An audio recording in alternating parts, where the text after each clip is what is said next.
መልእክቲ ጳውሎስ ናብ ፊልሞና ካብቲ ምእንቲ ክርስቶስ ኢየሱስ እሱር ዝኾነ ጳውሎስን ካብ ጢሞቴዎስ ሓውናን ናብ ትፍቁርን መታዓይትናን ዝኾነ ፊልሞና ናብ ኣፍብያ ሓብትናን ናብ ትምሳና ኮይኑ ዝዋጋ ኣርክጳን ናብቶም ኣብ ቤት ፊልሞና ዝእከቡ ክርስቲያንን ካብ እግዚአብሔር አቦናን ካብ ጐይታና ኢየሱስ ክርስቶስን ጸጋን ሰላምን ይውረድኩም።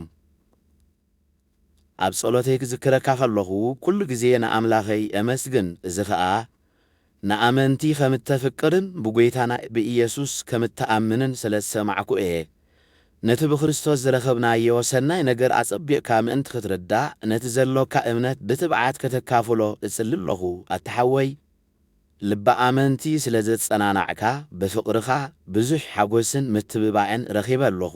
ስለዚ ብክርስቶስ ኢየሱስ ብዘሎኒ ብዙሕ ትብዓት ነቲ ክትገብሮ ዝግባኣካ እኳ ክእዝዘካ ዝኽእል እንትኾንኩ ኣነ ጳውሎስ ሽማግለ ሕጂ እውን ናይ ኢየሱስ ክርስቶስ እሱር ምእንቲ ፍቕሪ ኢለ ብዛዕባ እቲ ኣብ መቃውሐይ ኮይነ ብክርስቶስ ዝወለድክዎ ወደይ ኣናሲሞስ እልምነካ ኣለኹ።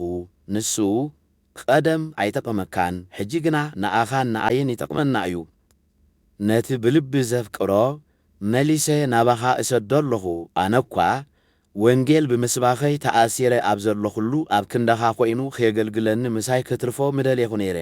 ግናኸ እቲ ሰናይ ግብርኻ ብፍታው እምበር ብግድም እንተ ኸይኸውን ብዘይፍቓድካ ሓንቲ እኳ ክገብር ኣይደልየኹን። እቲ ኣናሲሞስ ንሓፂር ግዜ ዝተፈልየካ ምናልባሽ ንሓዋሩ ምሳኻ ምእንቲ ኺነብር እዩ ዝኸውን። ደጊም ከም ባርያ ዘይኮነስ ካብ ባርያ ዝበለጸ ከም ፍቁር ሓውካ እዩ።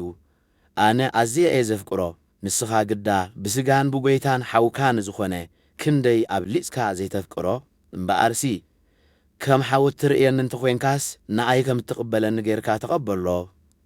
ገለ በዲሉካ ወይ ተዓዲ እኳ እንተ ኾይኑ ግና ካብ ኣይድለዮ። ነዚ ኣነ ጳውሎስ ብኢደይ እጽሕፎ ኣለኹ፣ ባዕለይ ክኸፍለካ እየ።